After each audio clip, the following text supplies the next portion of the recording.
just need to get over it. And this is highly prevalent when the victim is a male, especially when the predator is a female. You just need to get over it. Dude, you just need to get over it. Now, when these issues happen, and they are ongoing, and of course, I got this one little hair that keeps sticking out. It's annoying the shit out of me. Got one little hair. I've got one little hair out of place. So I got more than that, but not all of them are taking up the sheen like that. Anyway,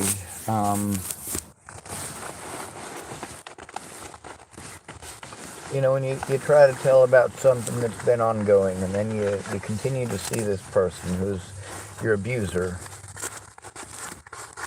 and you've already been threatened or harassed by more people over that person, and you see them and continue to see them, and yes, there are homeless services here that she is accessing. Like I said, or there are homeless services here that she might be accessing. I don't know. I don't fucking follow her there, but if she wants to be able to utilize those homeless services, I don't want to deny her the ability or the right to do so. Now, some people, when I say, hey, I don't want to be anywhere near her, I am afraid of her pulling this shit again, I am going to record it every time. Anytime that I see her, I'm going to fucking turn on my goddamn camera. It's going to happen. Saying, oh, you just need to get over it. You just need to let it go. I tried getting the fuck away from her. Tried explaining to her, hey, leave me the fuck alone. Right? I tried explaining that to Maddie Bo's friends too. Hey, fucking leave me alone.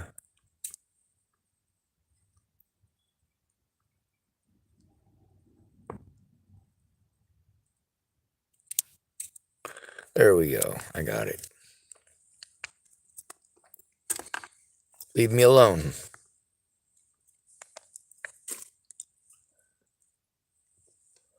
I got a hold of Maddie.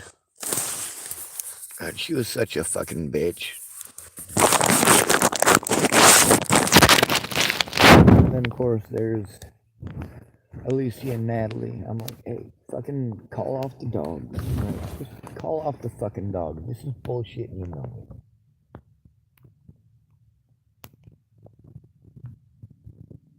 But that's the way it is in the US of A. And we're supposed to look the other way because of Me Too, Me Too, Me Too. You know what the Me Too movement means to me?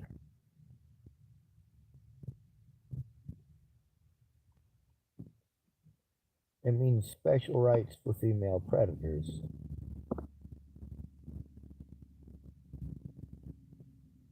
That's what it means to me. It means looking away from the male victims. That's what it means to me. Being told I gotta go to the back of the goddamn bus because I'm a male. Being treated like I must be a predator because I have a penis. It's horrible.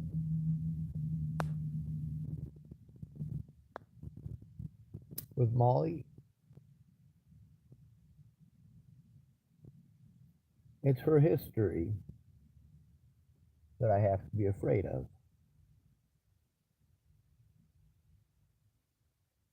I am paranoid out of experience. I'm not just going to assume or pretend that she's magically going to knock off her fucking behaviors. If the cops talk to her, I might be able to expect possibly a 2 to 3 week honeymoon period where she's not fucking with me.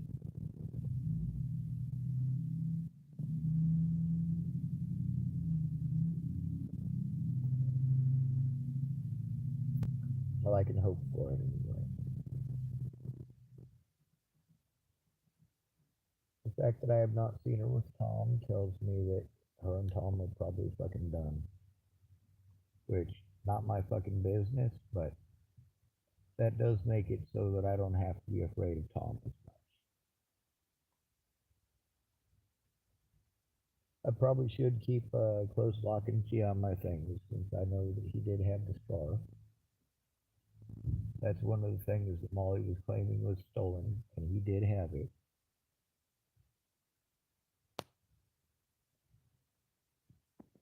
Not only that, he did lie to her about it, saying that he found it behind the Goodwill. When he had first come up with the idea, just saying that he found the stuff. But what's the stuff? There's more than one item missing that you might have.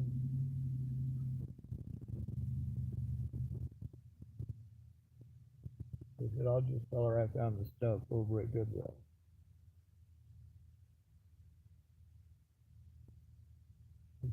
It's your stuff. Why do you have to lie to her about where your stuff was? It's your stuff. You took the fucking stuff. It's your stuff. She's accused me of stealing the stuff, and instead of saying, hey, I got the stuff. I got the scarf. I took the scarf with me. Sean didn't do it. It wasn't Sean. Instead, he's like, oh, I found it behind the Goodwill. He said he didn't feel comfortable doing that, and then he went and did it anyway. Odd. Well, why is it she is still very much on my radar as far as any time she's in my proximity? Because, well, I don't like people fucking standing across the street and staring at me. When I looked up at her, let me show you where she was standing. She was able to turn. Ooh, fog's rolling in. Oh, come on. She was standing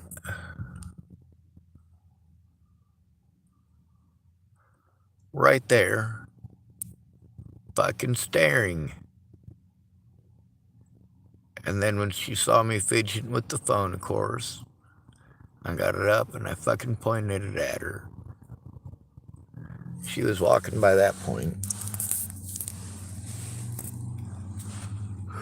Oh, maybe I can show you the fog. You see the fog? There's mountains on the other side of that, just so you know, and normally you can see them.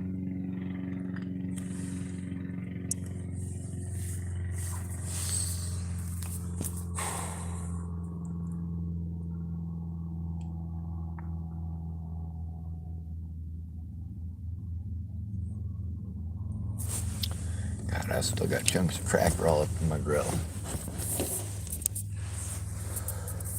Alright, well, y'all know I'm recording out of Paranoia. You guys want to pretend that people just magically give up their beefs, and if you just ignore them, they'll ignore you. No, that is not often the case. Matter of fact, rarely is it the case. You guys want to fucking push old wives' tales on me that are obviously not the case in this situation, but you want to keep on pushing it. Because as long as you're talking, you don't have to hear nothing, and if you don't hear nothing, well, you get to go on blissfully pretending that you're fucking ignorant. No, motherfucker. Not at all.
Alright. Trying to do my fucking breathing exercises and I get a fly landing on my head. That's pleasant.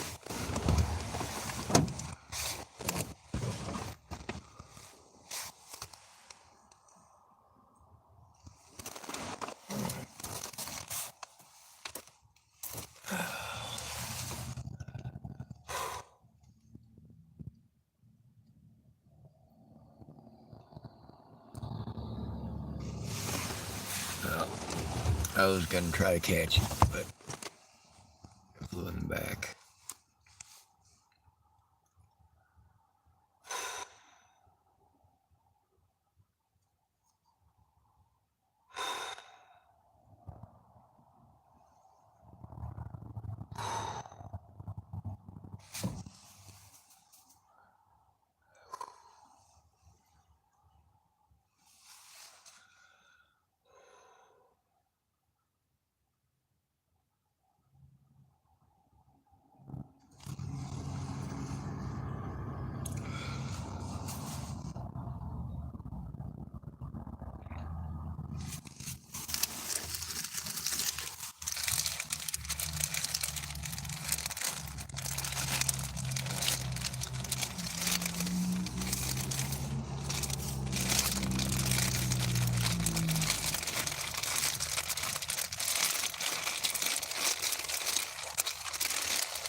Molly wasn't able to convince any of the homeless people to actually assault me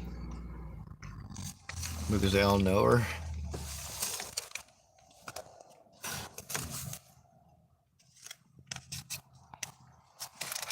And she's not the dealer. It's an important point to note.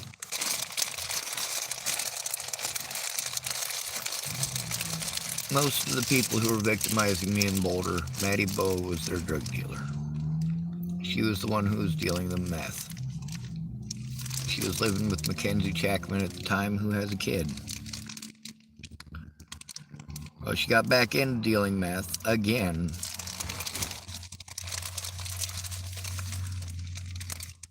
Either while I was in Virginia or after Virginia, or more than likely, knowing addicts, she never stopped.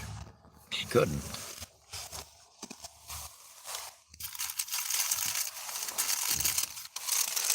No matter how much I love these drug addicts, especially with you guys being such fucking idiots, when they pull fucked up shit like this, it's not just hurtful, it gets people killed. Maddie Bowe's got no consequences for her actions. I have them all.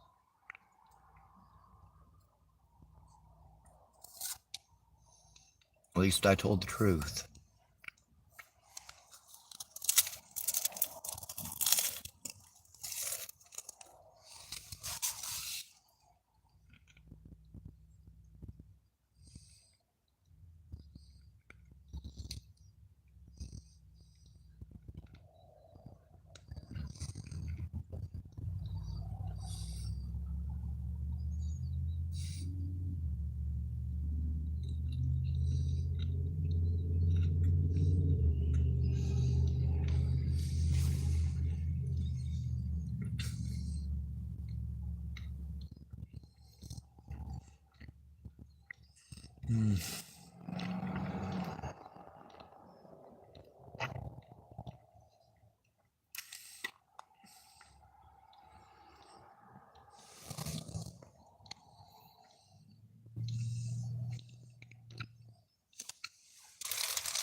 Cracker broke the wrong way with a big chunk.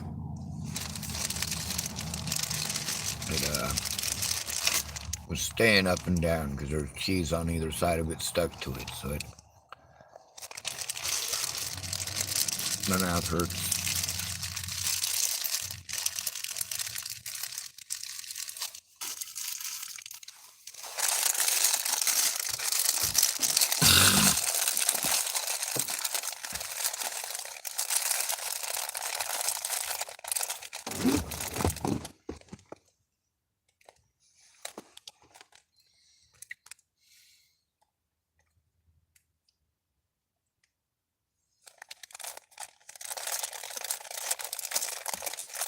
You say I need to pick better friends. You guys assume that I'm on fucking drugs. You assume that I'm lazy.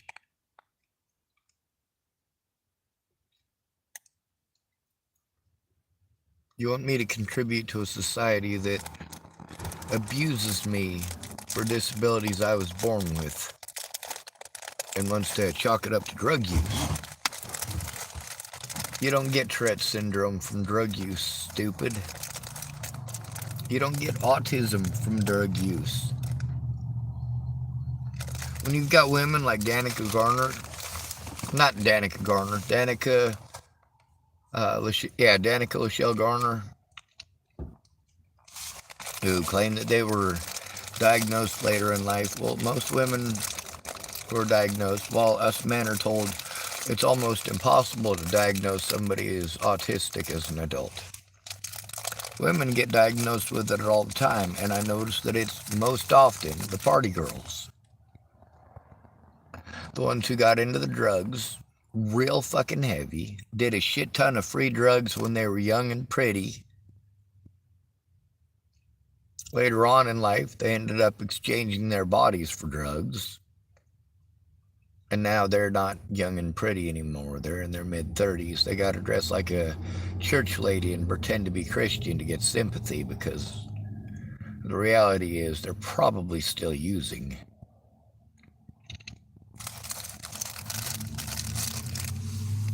But who would believe that a church lady would be using drugs?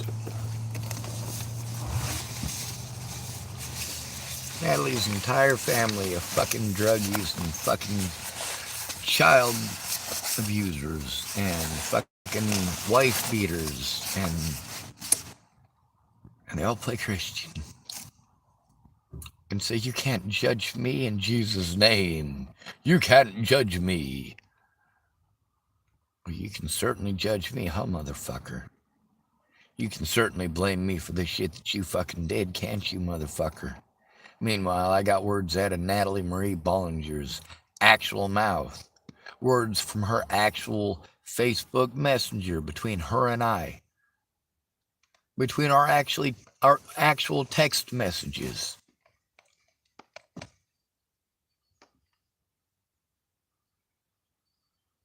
You guys fucked up real big. You shouldn't have done that to Natalie, and you sure as shit shouldn't have done that to me. What the fuck makes you think I was gonna fight for my rights? I left Virginia. You should have left me the fuck alone after that. Didn't work out too good for her, did it? Didn't work out too good for Maddie Bowe. It didn't work out well. Worked out well enough. She got away scot-free, didn't she? All she lost was Natalie Bollinger, and to her, Natalie Bollinger was just another check on the bucket list. She had a crush on Alicia Bollinger and had already had a sexual relationship with Alicia Bollinger. She wanted the set. Okay. With Alicia Bollinger. She wanted the set. Okay. Yes, lesbians are definitely not all the same. Not all gay men are the same. Not all straight men are the same. We're all fucking different. But we're all human beings, are we not?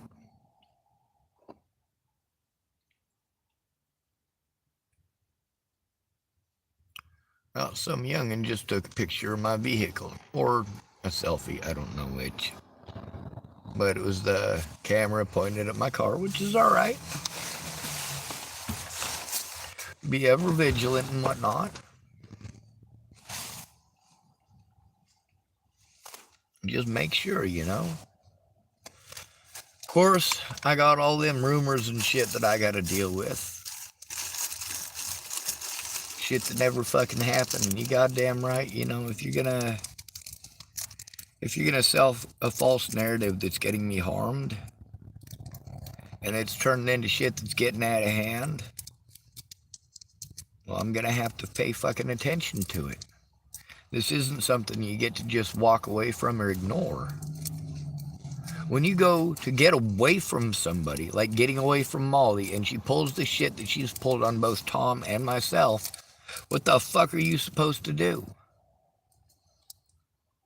Now, thank goodness, none of the people that Molly's tried to convince to fucking give me hell have done so, other than Tom being an idiot. I'm thankful that she's not young and pretty like Natalie Bollinger. Or even worse yet, Alicia Bollinger.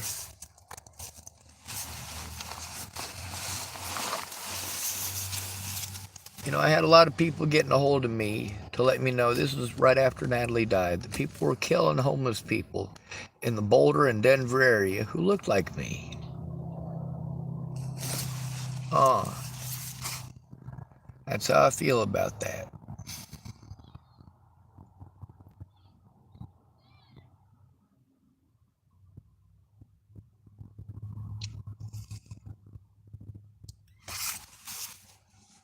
Anyway, I suppose next week I'll go to the Seventh-day Adventist Church. We'll try their services. Hopefully they're better.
I have to fear Molly's history.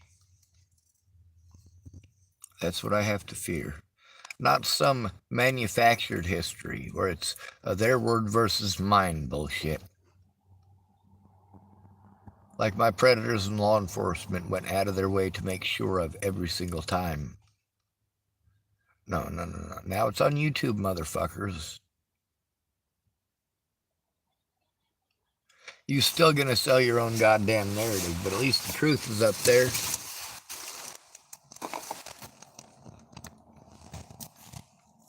Well, as much of it as I'm allowed to show anyway.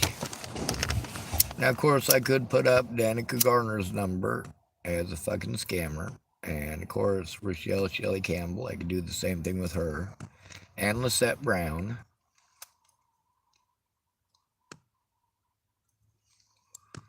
A lot of people decided to fuck with me and it wasn't okay.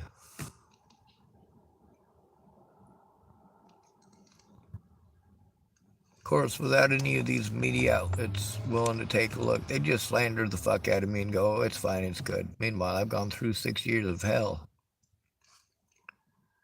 You want to pretend that the shit with Natalie Bollinger fucking ended? No, it doesn't fucking end when you destroy somebody's life like that, you pieces of shit.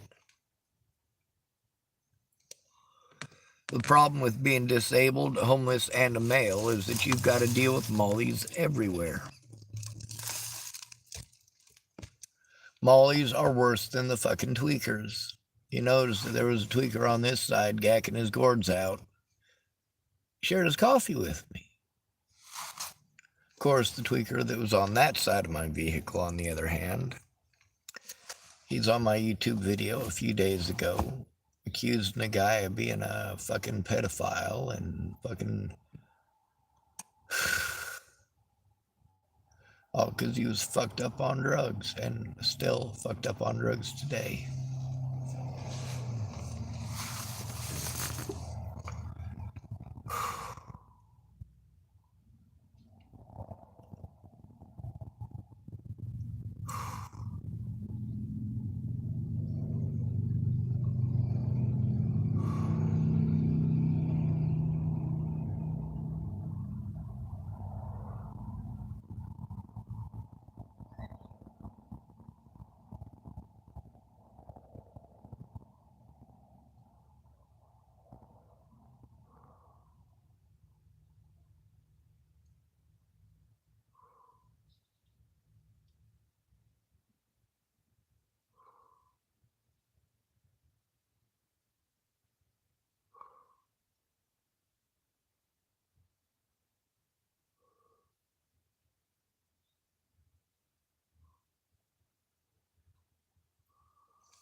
Yeah, this ain't working.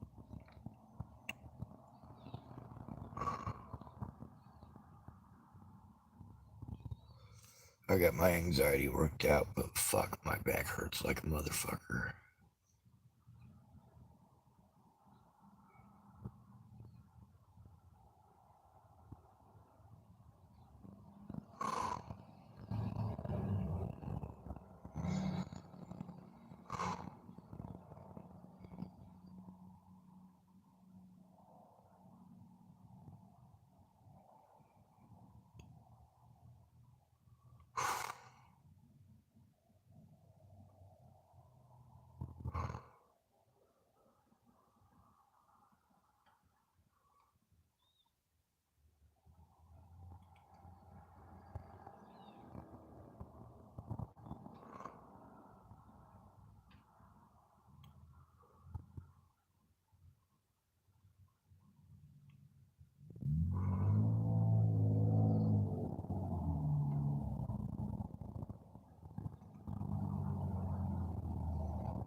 Well, now that the tweakers are gone,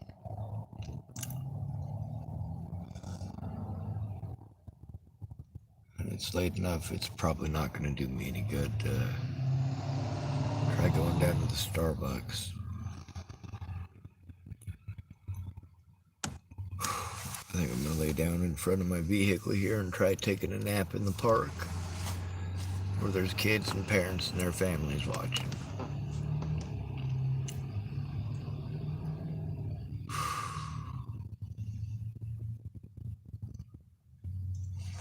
I also think I have another external battery in here that I should plug into my phone because it's not going to stay running the whole time.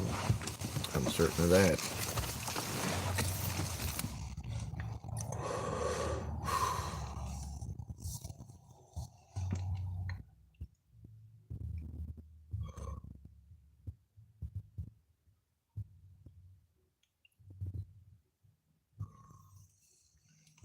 Alright, I'm actually going to end this video. I don't think there should be any more problems.